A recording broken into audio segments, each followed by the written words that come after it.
अब इस वीडियो में हम chapter number 10 electric current and its effect को कंप्लीट करने वाले हैं. You might have tried the game how steadily is your hand suggest in chapter 9 of class 6. If not, you may try it out now. Paheli and Bujo had also set up the game by connecting an electric circuit as suggested in class 6. They had lots of fun trying it out with their families and friends. They enjoyed it so much that they decided to suggest it to a cousins of theirs who stayed in the different town. So Paheli made a neat drawing showing how the various electric components were to be connected. Quick 10.1. इसके अंदर हमें हमारे 6 class के 9 chapter की एक activity के बारे में बताया गया है, ठीक है, जो कि है how steady is your hand. इसके अलावा पहेली और बूझो ने इलेक्ट्रिक सर्किट वाली जो एक्टिविटी आपकी क्लास 9 के अंदर क्लास 6 के अंदर सजेस्ट की गई थी उसको भी किया. अब जो पहेली है वो अपने किसी कजन को इस एक्टिविटी को करने के लिए उसको प्रॉपर डायग्राम बना के बता रही कि कैसी चीजें कनेक्टेड होंगी, राइट. इसके बाद है can you draw this circuit conventionally कि तुम इस सर्किट को, सर्किट मतलब ये जो पूरा पाथ हैगा कि बैटरी से जो है बल्ब हमारा ग्रो कर रहा है उसको ड्रॉ कर सकते हो. It made Bujo wonder if there was an easier way to represent these electric components. 10.1 Symbols of electric components. अब सबकी ड्राइंग अच्छी नहीं होती, आप ये बात जानती है ना. तो इसीलिए इस इलेक्ट्रिक सर्किट को बनाने के लिए हम कुछ सिंबल्स यूज करते हैं, स्पेसिफाइड सिंबल. जैसे अब बल्ब है, हम उसको इस तरह से करते हैं शो, ग्लो कर रहा है, जल रहा है बल्ब, तो हम उसको इस तरह से शो करेंगे. बैटरी है, उसको हम इस तरह से शो करेंगे, राइट. स्विच है तो हम यहाँ पे बस इस तरह से पॉइंट लगाएंगे कि ये ऑफ है अभी, और मान लो स्ट्रेट लाइन पे तो इसका मतलब ये ऑन है. अब हम इन्हें थोड़ा और जानेंगे, बाकी ये 10th क्लास में भी आपके बहुत काम आने वाला टॉपिक है, इसलिए आप इसे ध्यान से अभी ही पढ़ लो. Some common electric components can be represent by symbol. जितने भी कॉमन इलेक्ट्रिक कंपोनेंट होते हैं हम उनको सिंबल से रिप्रेजेंट कर सकते हैं. In table 10.1 some electric components and their symbols are shown. You may come across different symbols for these components in different books. However, in these books we shall be using the symbols shown here. Look at the symbol carefully. In the symbol for the electric cell, notice that there is a long line and a shorter but thick parallel line. Do you recall that an electric cell has a positive terminal and a negative terminal. तो यहाँ पे हम देख रहे हैं कि जो हमारी बैटरी का जो सेल है, इलेक्ट्रिक सेल है, उसका जो सिंबल है वो कैसा है, एक ऐसा है, दूसरा ऐसा है, ठीक है. एक थिक है, एक थोड़ा सा थिन है. थिक मतलब एक हल्का सा मोटा, एक थोड़ा पतला सा है. अब ऐसा क्यों है, अब आपको याद होगा कि कोई भी बैटरी होती है उसका एक पॉजिटिव टर्मिनल होता है तो एक नेगेटिव टर्मिनल भी होता है ना. एक पॉजिटिव साइड होती है, एक नेगेटिव साइड होती है. तो in the symbol of the electric cell the longer line represent the positive terminal. जो लंबी लाइन है ना वो पॉजिटिव वाले को दर्शाती है. इसको हम नीटली क्लीनली समझे तो अगर हमारे पास एक सेल है, राइट, तो ये जो पतली वाली साइड है ना ये पॉजिटिव को दर्शाती है, और ये जो मोटी सी और थोड़ी चपटी सी है ना ये नेगेटिव वाले उसको दर्शाती है, राइट. यहाँ पे लिखा है shorter line represent the negative terminal. So for a switch on position and the off position are represented by symbols as shown. The wires used to connect the various components in a circuit by represented by lines. In table 10.1 a battery and its table symbols are also shown. Do you know what a battery is? कि तुम्हें पता है battery क्या होती है? Battery कुछ नहीं होता. जब भी हम एक सेल से ज्यादा सेल को इकट्ठा यूज करते हैं तो हम उसको बैटरी कहते हैं. इसका सिंबल भी उसी तरह से है. Look at the symbol of a battery. Can you make out what a battery could be? For some of the activities we may need more than one cell, so we connect 2 or more cells together as shown in fig 10.2. Notice यहाँ पे 10.1 symbols for some electric circuit components आपको देखे कि cell कैसे होता है, right. इसके अलावा इलेक्ट्रिक बल्ब का आपको सिंबल बता रखा है. अगर स्विच ऑन है तो कैसे होगा, स्विच ऑफ है तो कैसे होगा. आप इसको इस तरह से याद कर सकते हैं कि जब भी हमारे जो बल्ब है वो ग्लो करते हैं तो कॉन्टिन्यूस सा पाथ होता है, राइट. कॉन्टिन्यूस के लिए इसका ज्वाइन होना जरूरी है. अगर ये ज्वाइन नहीं होगा इसका मतलब कॉन्टिन्यूस नहीं है और बल्ब भी नहीं जल रहा है, इसका मतलब ये ऑफ है. इस छोटी सी ट्रिक से आप अपनी 1-2 नंबर तो बचा ही सकते हो. उसके बाद बैटरी भी कुछ इसी तरह से होती है. फिर वायर का सिंबल सबसे इजी है, एक स्ट्रेट सी लाइन, क्योंकि वायर में ज्यादा कुछ होता ही नहीं है. that the positive terminal of one cell is connected to the negative terminal of the next cell. Such a combination of two or more cell is called a battery. जैसे कि मैंने आपको बताया कि अगर आप एक बैटरी को एक सेल को दूसरे किसी सेल से ज्वाइन करते हो, देखो ये पॉजिटिव टर्मिनल है, ये नेगेटिव टर्मिनल है, मुझे दोबारा पॉजिटिव और नेगेटिव लेना है क्योंकि मुझे नेगेटिव को पॉजिटिव के साथ कनेक्ट करनी है। अब एक सेल से ज्यादा सेल होंगे तो वो क्या बन जाएगी, हमारी बैटरी, राइट। इसके बाद हम देखते हैं many devices such as torches, right, transistor, toys, TV remote control use battery. जितने भी इलेक्ट्रॉनिक डिवाइस होते हैं ज्यादातर क्या होते हैं, उनके अंदर बैटरी लगी होती है, ठीक है। However in some of these devices the electric cells are not always placed one after the other as shown in figure 10.2. Sometimes the cell are placed side by side. Then how are the terminals of the cells connected? Look carefully inside the battery compartment of any devices. There is usually a thick wire or a metal strip connecting the positive terminal of one cell to the negative terminal of the next cell in fig 10.3. In order to help you to place the cell correctly in a battery compartment, positive and negative symbols are usually printed there. जब भी आपकी जो battery होती है किसी device के अंदर put करते हो तो आप ध्यान से देखोगे जो आपकी बैटरी होती है ना उसके ऊपर साफ साफ इस तरह के सिंबल बने होते हैं कि कौन सी साइड पॉजिटिव है कौन सी साइड नेगेटिव है, ताकि आप उसको अच्छे से रिप्लेस कर पाओ वहां पे, ठीक है। How can we connect the cells to prepare batteries for our activities? You may make a cell holders as shown in figure 10.4 using a wooden block, two iron strips and rubber band it is necessary. तो इस तरह से आप एक battery बना सकते हो, इस तरह से आप उन्हें कनेक्ट कर सकते हो। like connecting two cells together to make a battery and a battery of two cells, a battery of a four cells, right। Battery जरूरी नहीं 2 की हो, कितने की भी सकती है। एक सेल होल्डर इस तरह से दिखता है, राइट। उसके अलावा एक अनदर टाइप का सेल होल्डर ये है, ठीक है। That a rubber band holds the metal strips tightly. You could also buy cells holder from the market, ठीक है। आप इसको मार्केट से इजीली बाय कर सकते हो, ठीक है। अब देखो यहाँ पे एक और चीज है, एक ट्रक बैटरी, ठीक है, और उसका कट आउट। पहले वो जो वंडर करते हैं कि why this battery used in tractors, trucks and inverters are also made from cells, then why it is called a battery? Can you help them to find out the answer to this question? इसके लिए आपको जो terminal होते हैं एक cell के वो कनेक्टेड होते हैं नेगेटिव टर्मिनल से नेक्स्ट सेल के। कनेक्ट करना हमने एक पीस ऑफ वायर को each two metal strips on the cell holders. Fig 10.1 the symbols represent a battery shown in table 10.1। Let us now draw a diagram.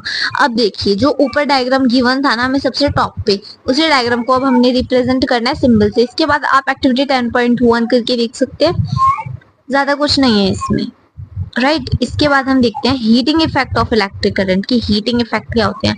इसलिए हम activity 10.2 को देखते हैं कि हमें क्या करना है। टेक करना है इलेक्ट्रिक सेल को, एक बल्ब को, स्विच को और कनेक्टिंग करना है वायर्स। मेक करना है electric circuit as shown in fig 10.9। This activity has been done using only one cell. Keep the switch in the off. आपने क्या करना है, एक सेल से ही पूरी एक्टिविटी को करना है और जो स्विच है ना आपका उसको ऑफ रखना है, ठीक है। Position does the bulb glow, और देखना है क्या जो बल्ब है वो ग्लो करता है, टच करना है बल्ब को। Now move the electric switch on the on position, फिर आपने क्या करना है स्विच को ऑन कर देना है। And let the bulb glow, और बल्ब को जलने देना है, ठीक है, फॉर अ मिनट और सो, 1 मिनट तक तो जलने देना, ठीक है। अगेन टच द बल्ब, फिर दोबारा उसको छूना।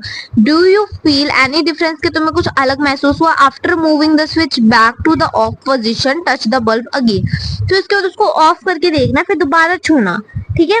अब इस एक्टिविटी में आप क्या फील करोगे कि जो टेम्परेचर है ना वो सबसे पहले तो जब हमारा स्विच ऑफ था, राइट, बल्ब हमारा ग्लो नहीं कर रहा था, तब क्या था टेम्परेचर में कोई चेंज नहीं था। लेकिन जैसे ही क्या हुआ कि हमने स्विच जो है हमारा ऑन किया, जैसे ही हमारा बल्ब ग्लो किया तो वो हीट करना शुरू कर दिया, राइट। लेकिन जैसे ही हमने उसे ऑफ किया अगेन वो कूल डाउन हो गया दोबारा। इसके बाद एक एक्टिविटी हमारी 10.3 है, इसे आप करके देख लीजिएगा। उसके बाद हमारे पास इसके अंदर कैशन भी आते हैं कि do not keep the switch on position for a long time otherwise the cell may become weak very quickly. कि जब भी आप ऐसी कोई एक्टिविटी कर रहे हो तो ज्यादा देर तक जो आपका सेल है उसको ऑन पोजीशन पे नहीं रखना, जब तक यूज है तब तक ऑन रखे, बाकी उसको ऑफ पे ले आए। इससे क्या होगा कि आपका जो सेल है वो जल्दी खत्म नहीं होगा, एक तरह से वीक नहीं पड़ेगा, ठीक है। इसके बाद है the wire gets hot when an electric current pass through it, this is the heating effect of electric current. आपने देखा होगा जब भी कोई वायर होती है वो गर्म पड़ जाती है, जैसे जैसे उसके अंदर से होता है कि इलेक्ट्रिक करंट पास करता है, वो इसलिए होता है क्योंकि हीटिंग इफेक्ट होते हैं इलेक्ट्रिक करंट के, ठीक है।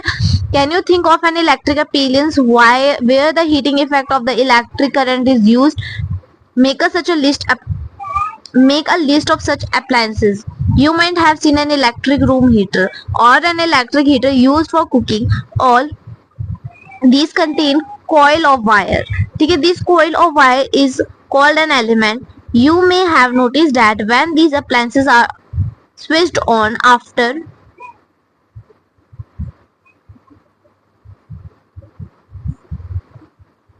connecting to electric supply, their elements become red hot and give out heat. The amount of heat produced in a wire depends on its material length and thickness. Thus, for a different requirement, the wires of different materials and different lengths and thickness are used.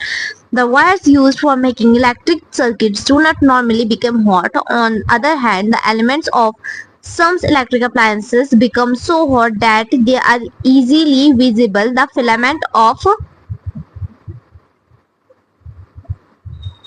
an electric bulb get heated to such a high temperature that it start glowing. कहने का मतलब ये कि जब भी जो heat है वो ट्रांसफर होता है, राइट, तो क्या होता है कुछ अप्लायंसेस जो होते हैं उसको अच्छे से शो कर देते हैं, जैसे कि एक इलेक्ट्रिक बल्ब है, ठीक है।